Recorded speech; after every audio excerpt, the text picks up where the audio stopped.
I want to go to Tom Dupree on all of this, the former Deputy Assistant Attorney General. Tom, do you think any points were scored today, just on that level, and connecting the president to ginning up this crowd to do what it did that day?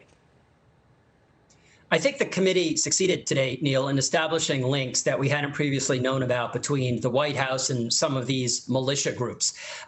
Prosecutors always try to link cause and effect. Trump gave a speech, there was a march on the Capitol, and I think what the committee did today through witness testimony, through text evidence and that sort of thing, was really try to draw clearly the links, showing that the White House was in communication with these groups before January 6th, that the march on the Capitol was not some sort of spontaneous uprising or impassioned demonstration, but rather was part of, or maybe the culmination of, a strategy that had been planned in the days and weeks before January 6th.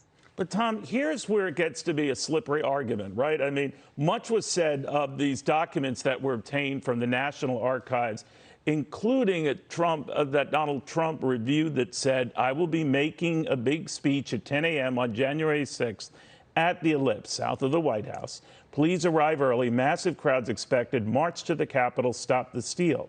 But the tweet was never sent.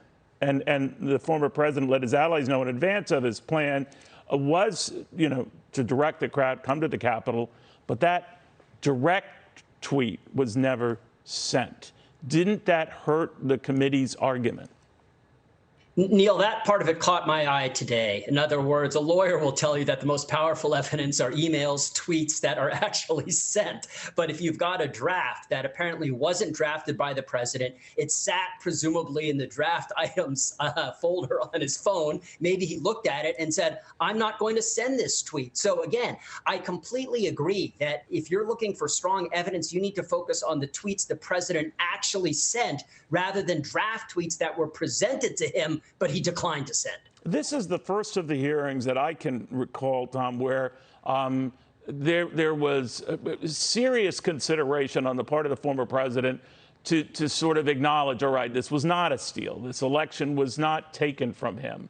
I don't know the chain of events that led him to harden and resist that urge or that calling, but he did, and we know ultimately what happened.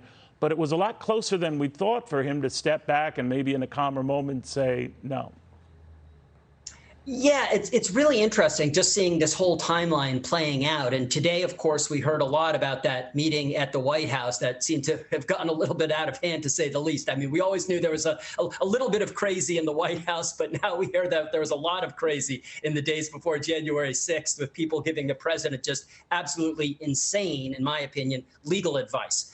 It's also interesting that the president clearly had some decision points here, that many of his cabinet secretaries, senior officials were saying, look, after December 14th, this election is over. It's time to acknowledge defeat. It's time to move on. This election is done. And the president had these decision points. And of course, he decided to push the pedal to the accelerator to the floor and kind of go all the way. And we saw what happened. Yeah, I'm following these numbers, and you know them far better than I, Tom, but at least 3 times as many people around him were saying that this was a mistaken, risky, even foolish mission than those who said it was worth doing.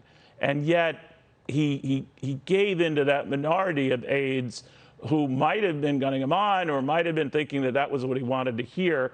But that alone maybe gives you an idea of the inner workings of the White House, if all of this is at face value roughly accurate his thinking at the time, but that he appeared increasingly unstable. And that's one of the most fascinating things about all of this from my perspective, Neil, as a former Justice Department official. 2 people to your cabinet, your advice, precisely because they have good judgment and you trust them and you listen to them when they give you advice. And here, the president obviously didn't like the advice that he was getting from his attorney general, from the White House counsel, from his cabinet secretaries. And he brought in people who are unconnected with the administration, who probably fairly said are not the top lawyers in the nation, to give him contrary advice. And we are hearing it was absolutely driving everyone crazy that these people were led into the White House. They were given access to the president. They were giving him legal advice that was simply bad advice. Again, I'm not a lawyer. I could recognize crazy behavior, obsessive behavior, maybe unstable behavior, but is it illegal, criminal behavior?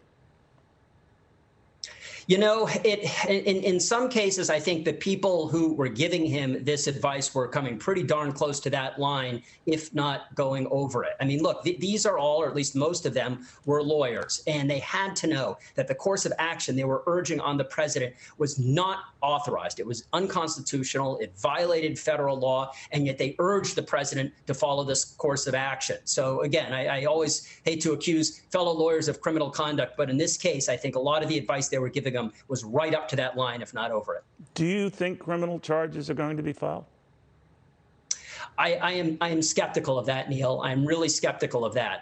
It's been no secret. I mean, particularly, I talk to my liberal Democratic friends, and they say, what's going on with the Justice Department? Attorney General Garland doesn't seem interested in this. And from all outward appearances, DOJ hasn't exactly been moving with the speed that, say, the January 6th committee has. So I guess count me skeptical at this point, Neil, that the Justice Department is ultimately going to bring charges against the president, but we'll see. All right. Thank you, my friend. Tom Dupree, following all of these developments. On to some. Hi, everyone. I'm Brian Kilmeade. I want you to do me a favor. I want you to click to subscribe to the Fox News YouTube page. This is the only way that I know for sure that you're not going to miss any great commentary, any great news bites, any great interviews coming your way on Fox. You can get it all here on YouTube. So subscribe right now.